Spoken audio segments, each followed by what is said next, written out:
우리가 지금까지도 주님의 은혜로 살아왔습니다. 지금도 주님의 은혜로 살아가고 있습니다. 앞으로도 주님의 은혜로 살아갈 것입니다. 할렐루야. 저는 오늘 성숙한 성도의 삶이라는 제목으로 하나님의 말씀을 증거하려고 합니다. 본문은 설교 중간에 보도록 하겠습니다. 저를 보십시오. 출애굽기 3장 7절 8절 말씀을 보면 하나님께서 모세를 부르시면서 모세에게 하나님 자신을 계시하십니다. 모세야, 나는 내 백성들의 모든 상황을 정확하게 보고 있다. 그들이 나를 향하여 부르짖는 기도를 다 듣고 있다. 나는 그들의 마음에 하는 근심들을 다 알고 있다. 하나님은요, 저와 여러분의 모든 것들을 보고 듣고 알고 계시는 분이십니다. 뿐만 아니라 하나님의 도우심이 필요한 가장 적절한 타이밍에 우리에게 찾아오셔서, 우리에게 내려오셔서 우리를 거기에서부터 건져주시고 걸음걸음을 가장 복되게 가장 좋은 길로 인도하시는 분이십니다. 그리고 분명한 목적지를 향하여 우리를 한 걸음 한 걸음 데려가시는 그런 하나님이라고 출애굽기 3장 7절 8절에서 자신을 계시하고 있습니다. 보고 듣고 알고 내려와서 건져내고 인도하여 데려가시는 하나님. 그렇습니다. 우리는 이 하나님을 믿습니다. 우리의 모든 걸 보고 듣고 알고 계신 하나님이 우리에게 가장 필요할 때 찾아오실 것이고 건져주실 것이고 인도하실 것이고 우리를 가장 좋은 하나님이 계획하셨던 그 장소까지 안전하게 데려가실 것입니다. 우리는 그분을 바라보고 그분을 믿고 온전하게 순종하며 따라가면 됩니다. 그게 신앙생활입니다.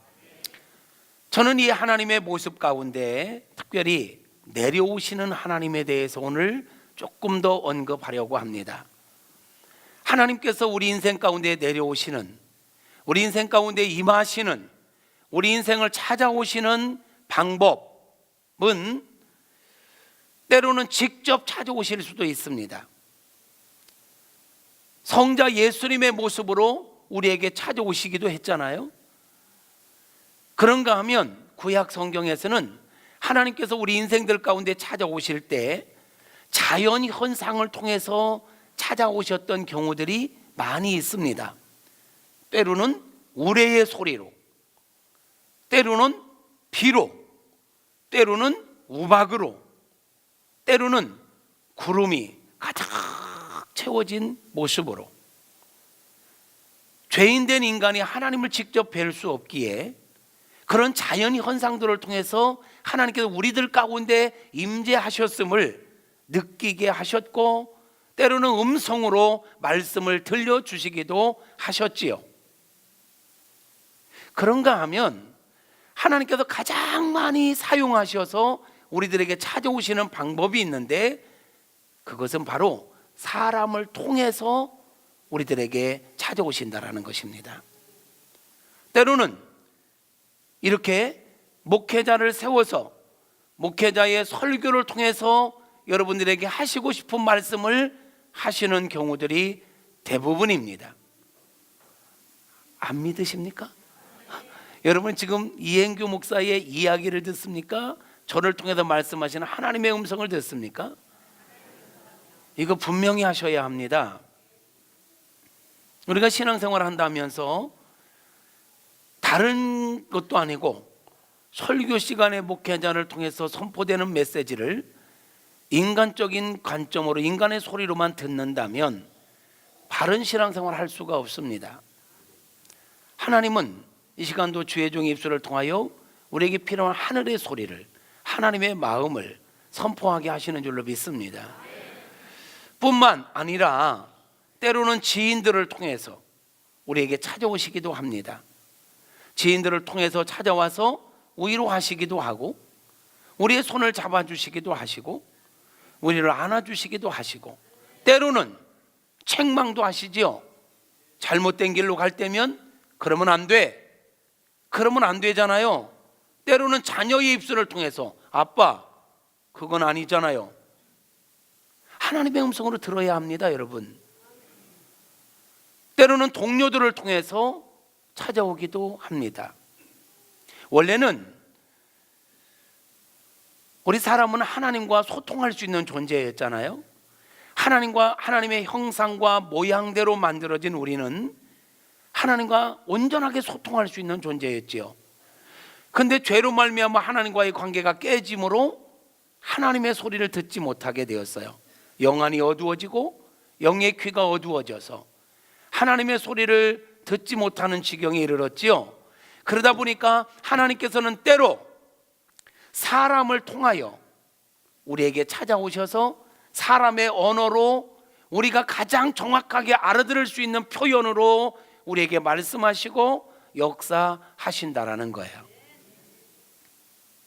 때로는 나그네의 모습으로 찾아올 수도 있고요, 때로는 거지의 모습으로 우리에게 찾아오실 수도 있음을 우리가 무시해서는 안 됩니다. 이것을 믿는 게 믿음입니다, 여러분. 이것을 진짜로 믿는다면 우리는 기본적으로 사람들과의 관계를 귀하게 여겨야 합니다. 이것을 진짜로 믿는다면 차별하지 말아야 합니다. 그래서 예수님께서도 말씀하셨지요. 눈에 보기에 좋은 사람들, 좋은 옷을 입고 이런 사람들이 오면 어서 오시라고, 회당에 왔는데 이쪽에 오시라고, 거지의 복장으로 오면 당신은 거기 있든지 말든지 알아서 하라고, 이렇게 하면 안 된다라고 성경은 분명히 말씀하셨지요. 왜요? 주님은 어떤 모습으로 우리에게 찾아오실지 모르거든요. 그러므로 저와 여러분이 진짜로 하나님을 믿는다면 사람들과의 만남을 귀하게 여기고, 사람들과의 관계를 귀하게 여기고, 나에게 관계 있는 분들과의 관계만이 아니라 직접적으로 나와 관계 없어 보이는 사람들과의 만남 속에서도 성숙한 그런 마음의 자세를 가지고 그들을 대해야 할 것입니다. 저는 오늘 성숙한 성도의 삶이라는 제목으로 설교를 하고 있어요. 성숙한 성도의 삶은 무엇일까요? 어떤 모습일까요? 성숙한 성도는요, 하나님과 나와의 관계, 수직적인 관계만을 중요하게 여기는 게 아니라 나와 너와의 관계, 사람들과의 관계, 수평적인 관계를 귀하게 여기는 것, 이게 성숙한 성도의 삶입니다. 그런데 많은 성도님들이 하나님과의 관계는 귀하게 여기는데, 하나님과의 관계는 귀하게 여기면서 하나님 앞에 할 도리는 하는데, 예배도 드리고 11조도 드리고 감사헌금도 하고 선교헌금도 하고 이렇게 하나님 앞에 하는 건 최선을 다하는데 의외로 사람들과의 관계를 소홀히 하는 경우가 많이 있음을 보게 돼요. 근데 그거는 옳지 않아요. 그건 반쪽이에요. 성숙한 성도는 수직적인 관계뿐만 아니라 수평적인 관계를 잘 맺고 사는 사람, 이게 성숙한 성도의 모습인 것입니다. 사랑하는 성도 여러분, 하나님과의 관계뿐만 아니라 사람들과의 관계성 속에서 바른 관계를 맺고 선한 영향력을 끼치며 살아갈 수 있기를 주님의 이름으로 축복합니다. 자주 이야기하지만 전도란, 전도 시간에 전도 현장에 가서 전도할 때만 활짝 웃으면서 안녕하세요, 사랑합니다, 주님이 그대를 사랑합니다, 이렇게 하는 게 아니에요. 삶의 모든 현장 속에서 그러해야 하는 것입니다. 똑같은 사람인데 우리는 상가 전도를 많이 나가잖아요. 전도 시간에 상가에 갔을 때는 안녕하세요, 반갑습니다, 축복합니다, 장사 잘 되기를 바랍니다 막 이렇게 해놓고, 평상시 물건 사러 가서는 아유 왜 이렇게 비싸 막 이랬었고 하면, 저 사람이 저 사람인데 먼저 그 사람인데, 이게 얼마나 헷갈리는 모습이냔 말이에요. 우리 삶 자체가, 삶의 태도 자체가 친절해야 되고 겸손해야 되고 온유해야 됩니다. 내 힘으로 안 되면 성령의 은혜를 구하십시다. 하나님의 은혜로 충만해져서 우리 삶 자체가 부드럽고 친절하고, 아멘. 그렇게 살아가는, 그럴 때 우리 삶이 그리스도의 향기가 돼야지요. 우리 삶이 그리스도의 편지가 돼야지요. 아멘 하시옵소서. 그렇게 살아가십시다. 그게 성숙한 성도의 모습이에요. 내 힘과 내 결단만 가지고 부족해요. 그래서 기도하라는 거예요. 그렇기 때문에 은혜 받으라는 거예요. 은혜 받고 하나님의 능력을 덧입으면 되어지는 것입니다. 그렇게 살아가는 저와 여러분 되어지기를 바랍니다. 교회 안에서의 모습과 가정에서의 모습, 직장에서의 모습, 어디에 있든지 우리의 모습은 한결같았으면 좋겠습니다. 할렐루야. 저도 그렇게 되기를 노력할 거고, 당신은 강대상이 있을 때만 천사야 이런 소리는 안 들어야 돼. 강대상이 있을 때는 천사 같은데 내려오면 안 돼 막 이러면 안 되잖아. 그래서 정말로 우리는 내 가족들에게 인정을 받고 내 믿음의 지체들에게 인정을 받는 그런 삶을 살아야 할 것입니다. 저는 지금 무슨 얘기를 하고 있냐면요, 하나님이 우리에게 찾아오시는 방법 가운데 하나가 사람을 통해서 찾아오신다는 거죠. 그렇기 때문에 우리는 사람들과의 만남을 귀하게 여겨야 된다는 거예요. 차별하지 말자는 거예요. 아는 사람뿐만 아니라 모르는 사람들에게도 우리는 친절하게 대하는 게 습관이 되기를 소망한다는 거예요. 할렐루야. 그렇게 되어지는 은혜가 있기를 축복합니다. 작년에 1월 첫 주에 창세기 1장 1절부터 시작해서 12월 셋째 주인가까지 해서 창세기 17장까지 말씀을 나눴어요. 그동안 좀 딴 데 갔다가 다시 창세기로 돌아왔습니다. 오늘 18장 하려고 하거든요. 17장이 중요한 내용입니다. 제가 12월 18일 주일에 하나님의 기대와 우리의 책임이라는 제목으로 17장 말씀을 설교했었어요. 17장을 시작할 때 이렇게 나왔네요. 하나님께서 13년 만에 아브라함에게 다시 찾아오셨어요. 왜 13년 만에 찾아오셨는가? 하나님께서 아브라함에게 너 내 말 듣고 가나안 땅으로 가면, 내가 지시하는 땅으로 가면 내가 너로 하여금 큰 민족을 이루게 할 거고 내 이름을 창대하게 할 거고 네가 복이 되게 할 거야, 이런 약속을 하셨지요. 그 약속의 말씀을 붙잡고 갈대우리에서 떠나 가나안 땅에 갔어요. 근데 시간이 10년이 훌쩍 지났는데도 불구하고 민족은커녕 자녀 한 명도 안 주잖아요. 지금 우리에게도 그러하지만 당시에 이 유대인들에게 있어서 자녀가 없다는 건 정말 비극 중에 비극이었거든요. 상속자를 세우지 못하고 죽는다는 거, 이건 생각하기 어려운 일이었어요. 근데 지금 아브라함과 사레가 하나님의 약속, 민족을 주겠다는 약속을 받았지만 민족은커녕 아들 한 명도 없는 상황 가운데 자꾸 몸은 늙어가고 노쇠해져가고 사례는 경수가 끊어지는, 생리를 하지 않게 되는, 그래서 인간적으로는 의학적으로는 도저히 아이를 낳을 수 없는 상황이 점점 다가오다 보니까 조급해지는 거예요. 그러니까 아브라함이 하나님, 나 민족 필요 없어요. 그냥 상속자 한 명 세우게 해주세요. 내 몸 컨디션은 안 될 것 같거든요. 내 종 가운데 엘리에셀이라고 신실한 종이 있는데 그 친구를 데려다가 내 상속자로 세울게요. 아니야, 나는 내 몸에서 날 자라야 내 상속자로 인정할 거야. 안 돼. 그렇게 말씀하셨어요. 그러면 아기를 갖게 하시든지 태의 문을 열어주시든지 그래도 안 주세요. 그래도 아무 소식이 없어요. 그러니까 어느 날 사례가 그랬잖아. 여보, 이러다가 우리 상속자 없이 죽겠어. 이건 아니잖아. 더 늦기 전에 나는 이제 틀린 것 같고 당신 기력이 좀이라도 있을 때 후손을 세워야 되지 않겠어? 내 여종 가운데 하갈이라고 건강한 아이가 있으니까 그 아이를 통해서라도 자녀를 빨리 낳으면 좋겠다. 그때는 아브라함이 못 이기는 척 했는지 좋아했는지는 모르지만 어쨌든 하갈과의 관계를 통해서 이스마엘을 낳게 돼요. 이스마엘을.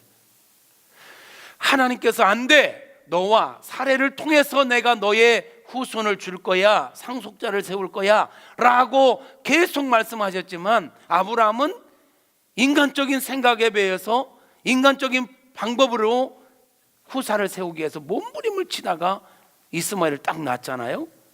하나님께서 좀 화나셨던 모양이에요. 그 일 이후에 13년 동안 침묵하세요. 안 나타나시고 말씀도 안 하셔요, 아브라함에게. 그러더니 아브라함이 99세 됐을 때 다시 13년 만에 하나님께서 아브라함에게 나타나셔서 아브라함에게 첫 마디가 이거예요. 아브라함아, 나는 말이야 전능자야. 엘샤다이, 전능자야. 무슨 말이냐면 너 나 믿는다며 근데 왜 자꾸 상황을 따르니? 나 믿는다며 근데 왜 자꾸 네 한계를 따르고 경험을 따르니?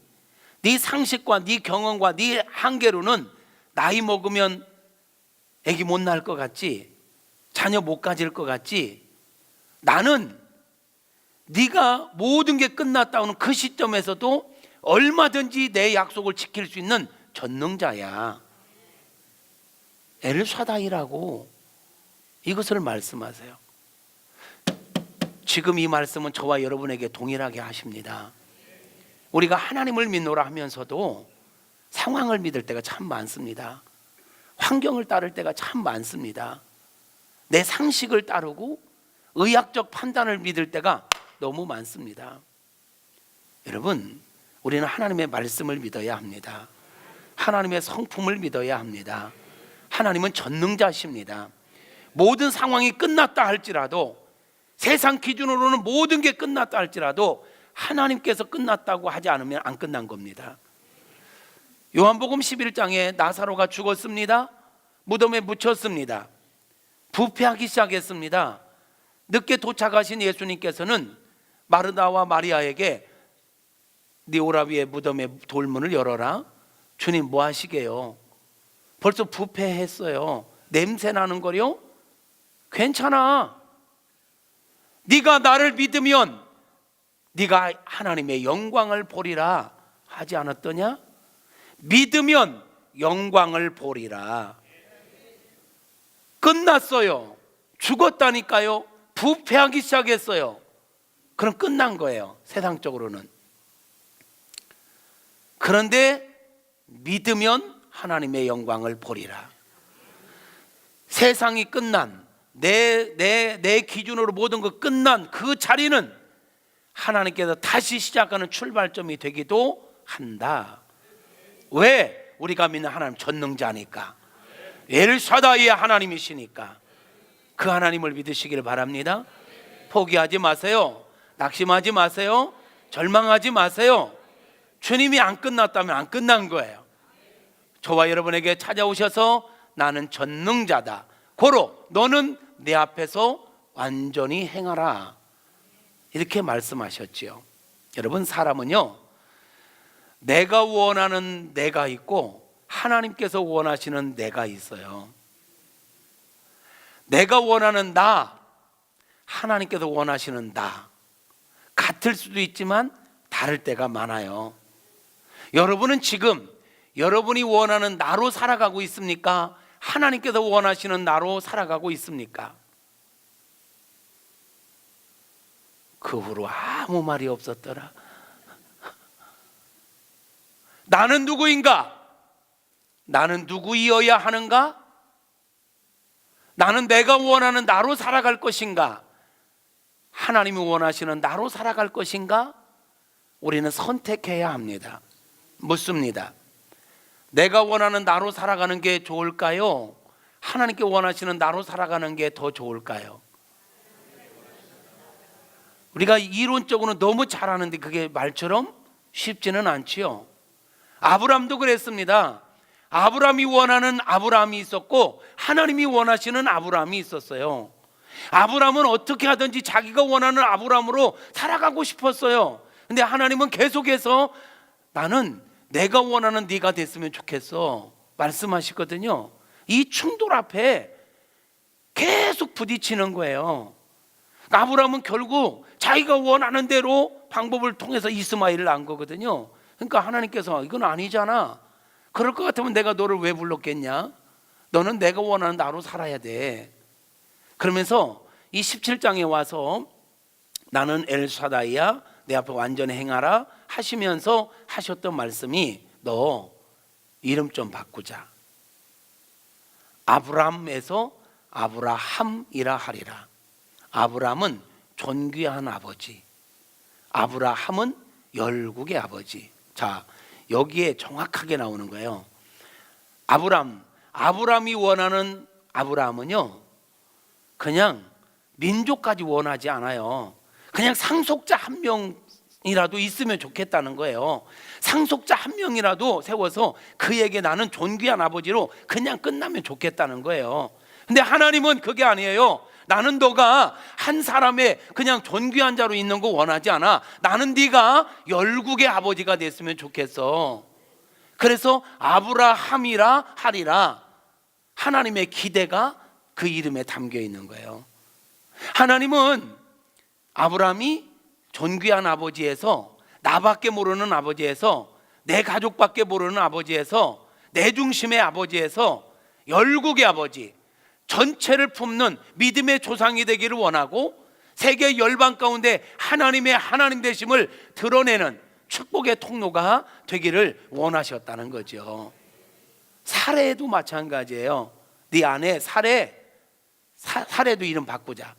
사례는 나의 공주라는 뜻을 갖고 있거든요. 사례가 원하는 나는 공주처럼 사는 거예요. 그냥 욕심 없어요. 그냥 공주처럼 그냥 사랑받으며 잘 살았으면 좋겠는 거예요. 근데 하나님은요, 사례, 나의 공주에서 넘어 살아라 하리라. 열국의 어미가 되라는 거예요. 너는 선한 영향력을 끼치는 세계 열방을 살리는 축복의 통로로 살아가기를 원하는 것, 이게 하나님의 마음이거든요.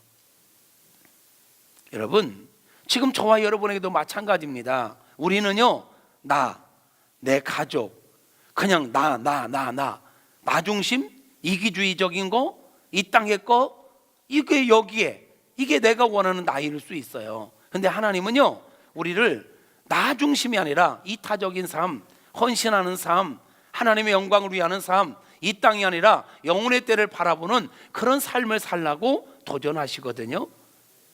저와 여러분도 이름 바꿔주셨습니다. 여러분 바뀐 이름 아세요? 성도.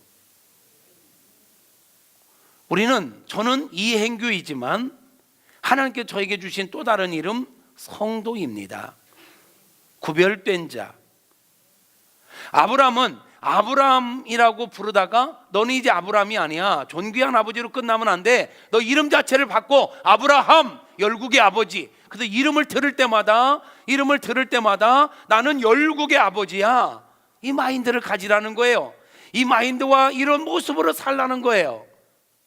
이제 이행규, 여기에서 그치지 말고 너는 성도야. 목사도 성도고 장로도 성도고 권사도 성도고 다 성도입니다. 할렐루야.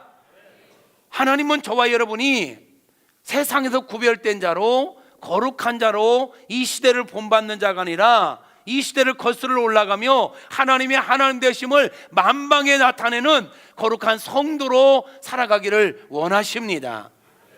여러분, 지금까지 여러분은 내가 원하는 나로 살아오셨나요? 하나님께 원하시는 나로 살아오셨나요? 여러분은 앞으로 내가 원하는 나로 살아갈 것입니까? 하나님께 원하시는 나로 살아갈 것입니까? 이 부분을 제가 12월 18일 주일에 하나님의 기대와 우리의 책임이라는 제목으로 설교했어요. 하나님의 기대, 하나님이 원하시는 나라는 말이에요. 안산 빛락교회 유재명 목사라고 제가 좋아하는 분이 있는데 그분이 이 표현을 이렇게 표현하더라고요. 내가 원하는 나와 하나님이 원하시는 나. 너무 쉬운 거야.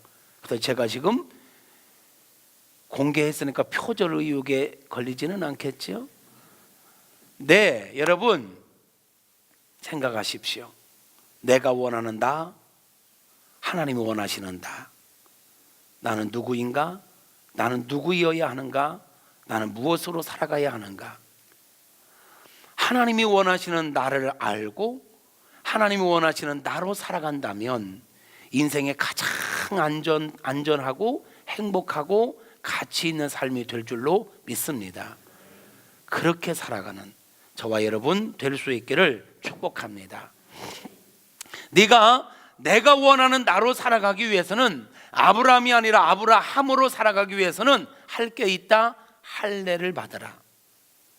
할례를 받는다는 건 오늘날로 말하면 포경수술하는 거예요. 이거의 의미가 뭘까요? 네 기력, 네 힘, 네 방법, 네 능력으로 살지 마. 이제는 내 힘, 내 능력, 내 은혜로 살아. 이 의미예요. 포경수술을 한다는 거, 포피를 잘라낸다는 건 내 인간적인 방법을 끊어내고 하나님의 방법으로 하나님의 은혜로 살겠다는 결단인 거거든요. 이것을 이 신약시대에 와서 할례는 뭐가 같다고 했나요?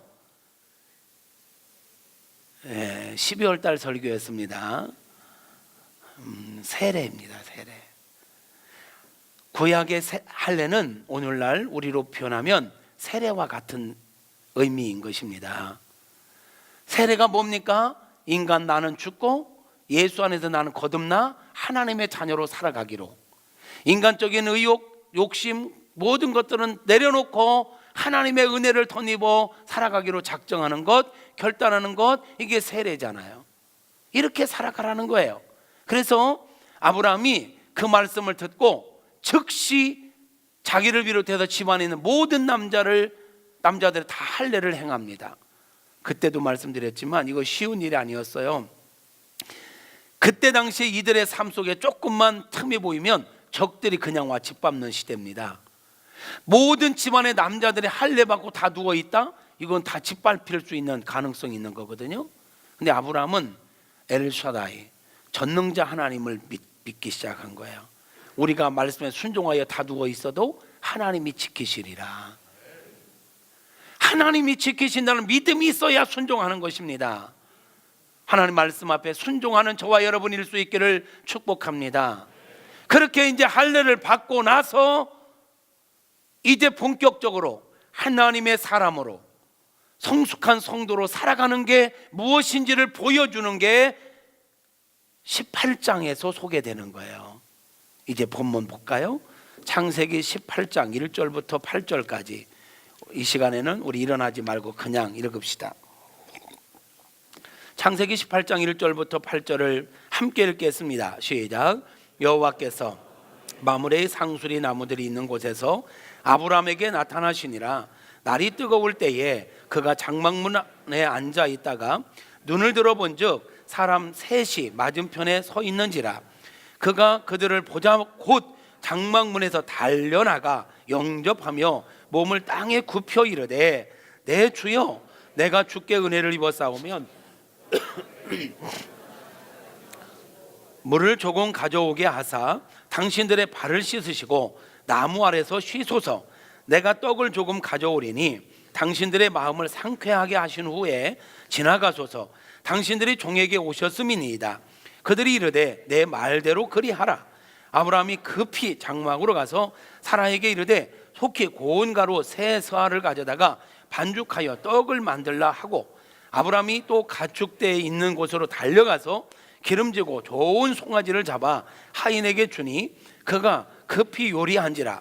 아브라함이 엉긴 젖과 우유와 하인이 요리한 송아지를 가져다가 그들 앞에 차려놓고 나무 아래에 모셔 섬에 그들이 먹으니라. 아멘. 자, 17장에서 아브라함이 정신을 바짝 차린 거예요. 이때 아브라함 나이는 99세입니다. 정신을 바짝 차리고 할례까지 받고 이제는 내가 하나님의 사람으로 살아가리라 결단하고 있는데 하나님이 다시 나타나신 거예요. 네, 하나님께서 아브라함에게 다시 나타나시는데 사람의 모습으로 나타나신 거예요. 사람의 모습으로. 그러니까 하나님과 두 천사가 사람의 모습으로 아브라함에게 지금 나타나신 거예요. 1절에 여호와께서 마므레에 상수리 나무들이 있는 곳에서 아브라함에게 나타나시니라. 날이 뜨거울 때에 그가 장막문에 앉아 있다가 눈을 들어본 적 사람 셋이 맞은편에 서 있는지라 그랬어요. 그러니까 한낮에 너무너무 더우니까 이 팔레스타인은 이 습도가 많지 않기 때문에 한낮에도 그늘에만 들어가면 좀 시원해요. 그러니까 한낮에는 다 그늘에서 쉰단 말이죠. 아브라함이 그늘에서 이렇게 장막문 앞에 그늘에서 쉬고 있는데 하나님께서 사람의 모습으로 두 천사와 함께 아브라함에게 나타나 아브라함 집을 지나가는 거예요. 정면으로 정식으로 찾아오셔서 나 너네 집에서 좀 쉬고 갈게. 이것도 아니에요. 그냥 지나가시는 중이에요. 근데 자, 아브라함의 모습을 잘 여러분 생각해 보세요.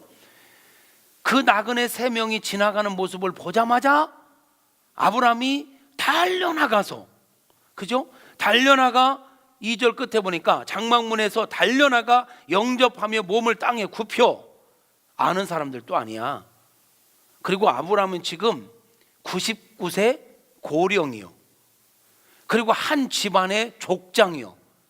밑에 수하들이 엄청나게 많아요. 이 앞에서 보면 하나님께 부어주신 복이 많아가지고 복이 넘쳐서 엄청난 부자란 말이에요. 하인들이 다 있어요. 근데 지금 99세 한 부족의 족장이 그냥 지나가는 나그네들이 있는데 달려가서 그 앞에 허리를 숙여 땅에 엎드려 그들을 영접하고 있음을 보게 됩니다. 그리고는 간청을 해요. 내 주여. 주는 그냥 높이는 말이에요. 높임말로 주라고도 써요. 예수님에게도 주님이라고도 하지만 그냥 남편에게도 아내들이 주라고도 하고요. 또는 그냥 어른들에게 주라고도 하는, 선생님에게 주라고도 하는. 그러니까 나그네지만 높임 말을 써서 내 주여라고 칭해요. 내가 주께 은혜를 입었다면 원하건대 종을 떠나가지 마시옵고 물을 가져올 테니까 여기서 발을 씻으시고 그늘에서 좀 쉬시다 가시지요. 내가 떡을 좀 준비할게요. 잡수시면서 기력을 회복하신 후에 가십시오. 그랬더니 하나님과 천사들이 사람의 모습으로 나타나셨잖아요. 그들이 그래 네 말대로 그리 하리라.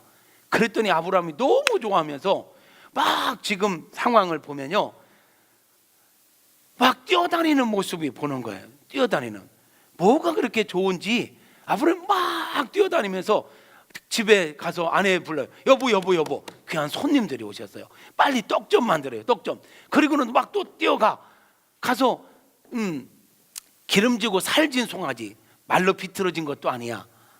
기름지고 살진 송아지를 잡아가지고 그것도 자기가 직접 잡아.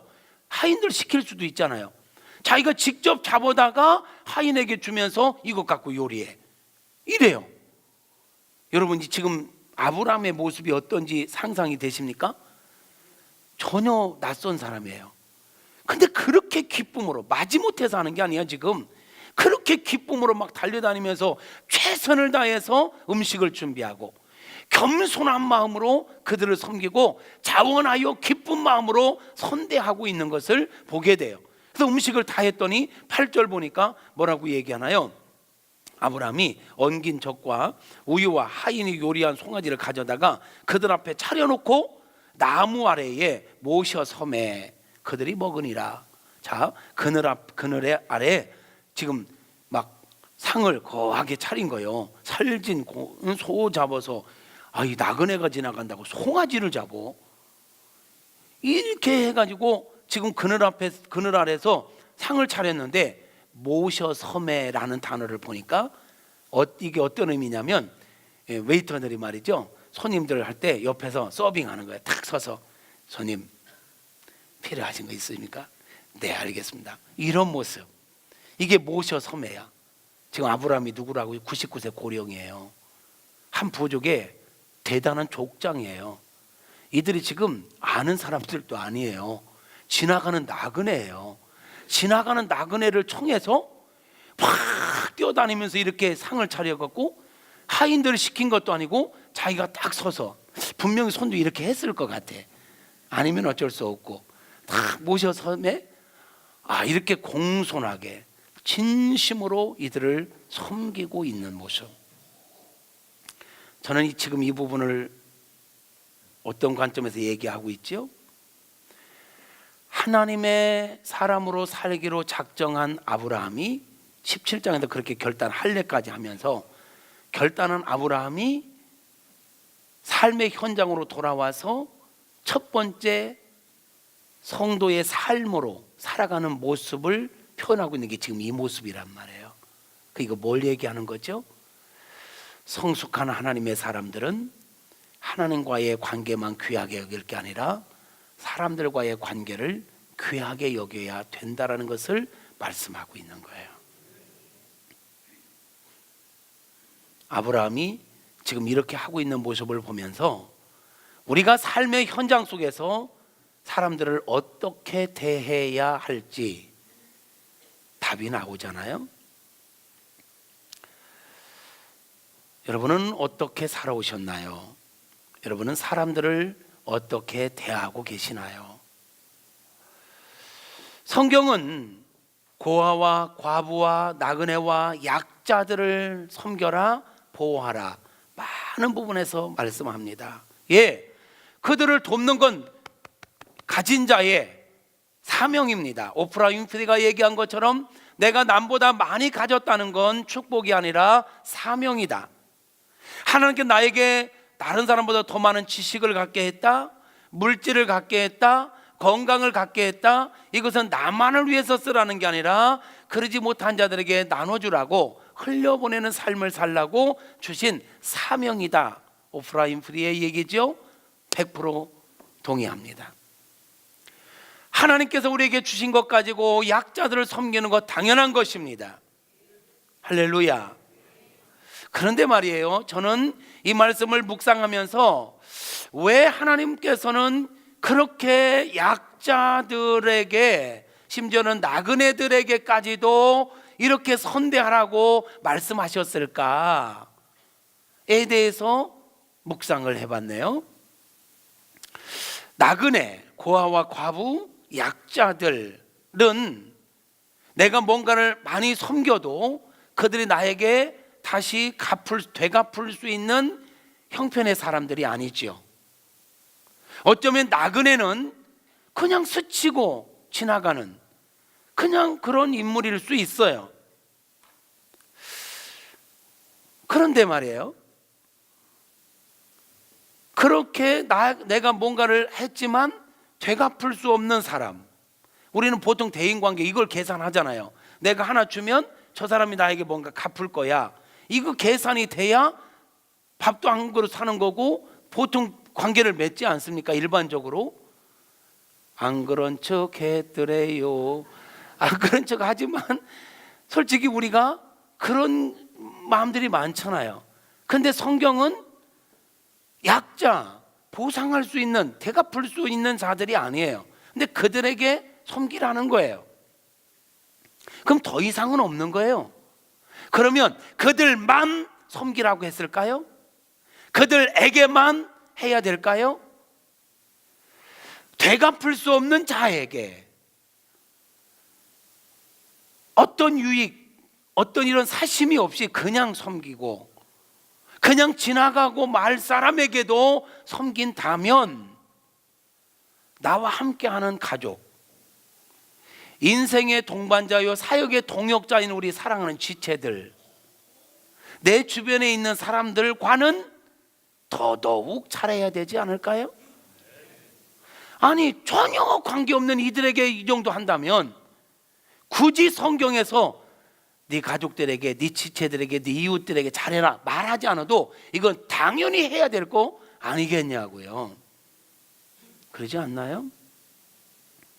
그런데 어찌하여 우리의 삶에는 우리가 전혀 낯선 그냥 지나가는 나그네에게도 선을 베풀고 약자들에게도 그렇게 선을 베풀면서 하나님께서 함께하게 한 혈육에게, 함께하게 한 지체들에게 그렇게 인색한지, 뭘 그렇게 계산을 하는지, 뭘 그렇게 따지는지 모르겠어요. 명절 지내셨죠? 시댁에도 잘 다녀오셨죠? 우리 사랑하는 성도님들은 시금치 잘 잡수죠? 왜 갑자기 시금치 얘기냐고요? 시댁이 싫어가지고 시자 들어간 시금치도 안 먹는 세대가 있대요.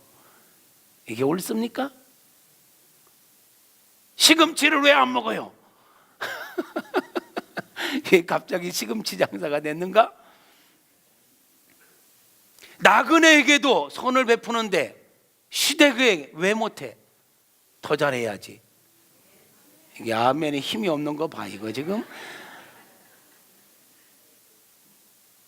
친정이 됐든 시댁이 됐든 처가가 됐든 성경은 얘기합니다. 내 혈육에게 잘하지 않는 건 불신자보다 더 악한 짓이다. 나그네에게도 잘하는데 어떻게 내 가족들에게, 내 믿음의 지체들에게, 함께하는 이들에게 계산하냐는 거야. 태갚을 수 없는 사람들에게도 그렇게 하면서 전혀 알지도 못하는 해외에 선교는 하면서 어찌하여 내 교회를 세우고 내 옆에 있는 이웃을 섬기는 일에는 그렇게 인색하냐는 거야. 여러분 캄보디아 형제들 자매들 알아요? 갔다 왔지만 생각 잘 안 나. 직접적으로 뭐 한 것도 없어.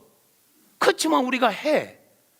그런데 내가 몸담고 있는 이 교회를 세워가기 위해서 헌신하는 거 앞에서 우리가 마음이 닫아진다면 이게 앞뒤 안 맞는 거잖아요. 해외에 있는 사람에게 장학 선교 구제비 보내는데 내 믿음의 지체들 가운데 어려움이 있고 내 이웃들 가운데 어려움이 있는다를 안 돌본다? 이게 뭔가 안 맞지 않나요? 하지 말라는 게 아니고 모르는 사람에게도 하는데 아는 사람 더 해야 되지 않느냐는 것을 얘기하는 거예요. 성경이 나그네를 섬겨라, 고아와 과부와 약자들을 섬겨라 이 말은 그 이상에 되는 가까운 사람 더 잘해라 이 말도 포함되지 않았겠냐고요. 우리는 하나님께 사람을 통해서 역사하신다는 걸 믿는다면 기본적으로 모든 사람과 더불어 잘 지내야 된다고 말씀드렸어요. 그 모든 사람들 속에는 여러분 우리 사랑하는 가족들과 더 친밀하게 지낼 수 있기를 바랍니다. 형제들 간에 원수 지지 마십시오. 푸십시오. 손해본다고요? 보십시오. 그 형제가 내가 손해봐도 안 알아준다고요? 저분이 아시잖아요. 보고 듣고 알고 계신 주님이 알아주면 되잖아요.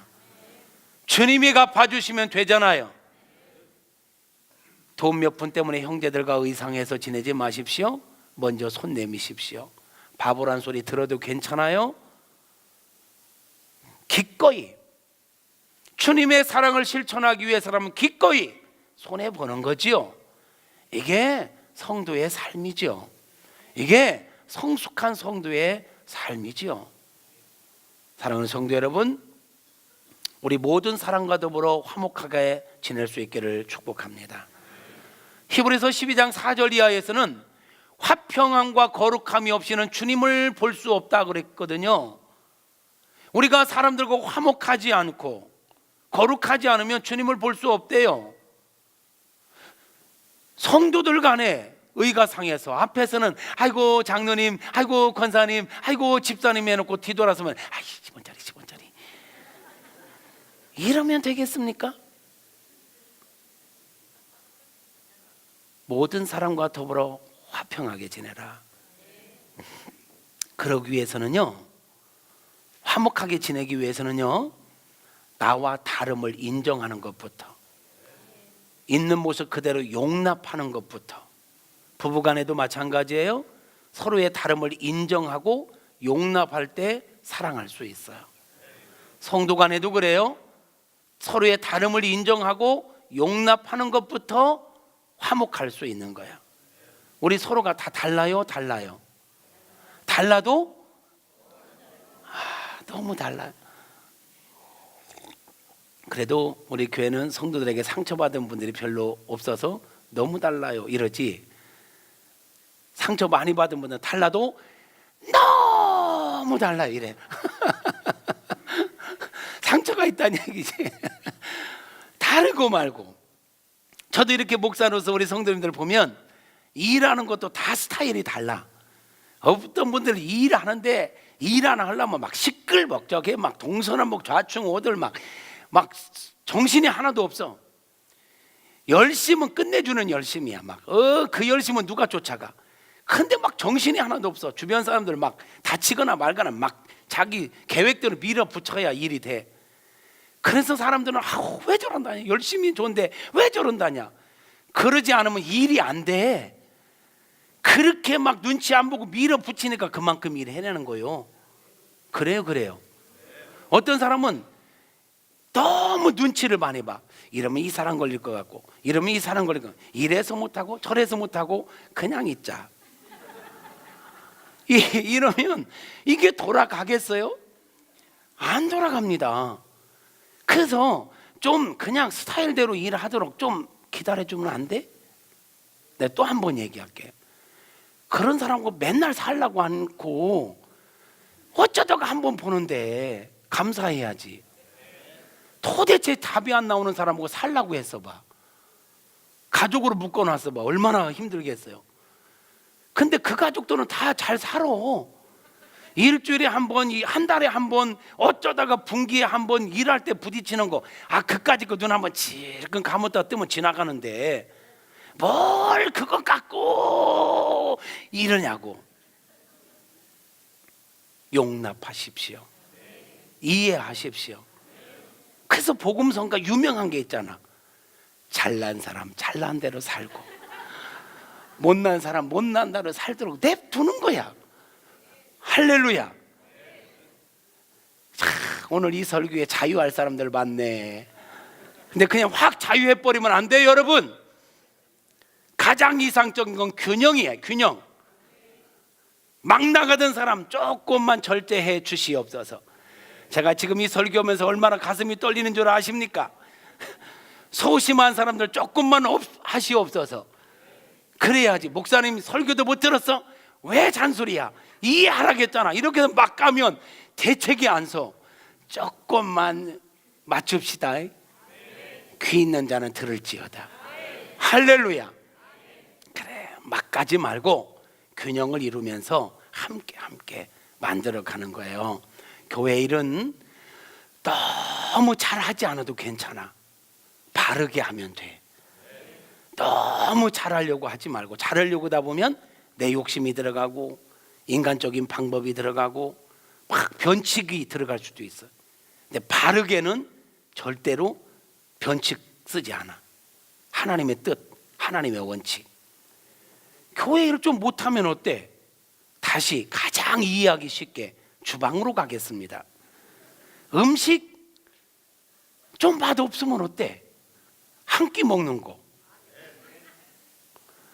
꼭 이렇게 해야 된다고 자기 고집대로 하기 위해서 막 부딪히는 것보다는 목소리 큰 사람대로 하도록 냅둬. 싱거면 물 쳐먹고, 짜면 소금 쳐먹고, 김치가 그러면 조금 먹고, 싱거면 많이 먹고, 이러면 되지. 잘하는 것보다 더 중요한 것, 주의 일은 화목하게 하는 거야. 은혜 가운데 하는 거예요. 무리수를 두면서 분쟁을 일으키면서 잘하려고 하지 말고 사랑 가운데, 기쁨 가운데 행복하게 주의 일을 하는 우리 모두가 되어지기를 축복합니다. 모든 사람과 더불어 화목하기 위해서는 용납하는 것부터 시작돼야 된다. 나와 다름을 인정하라. 말씀드립니다.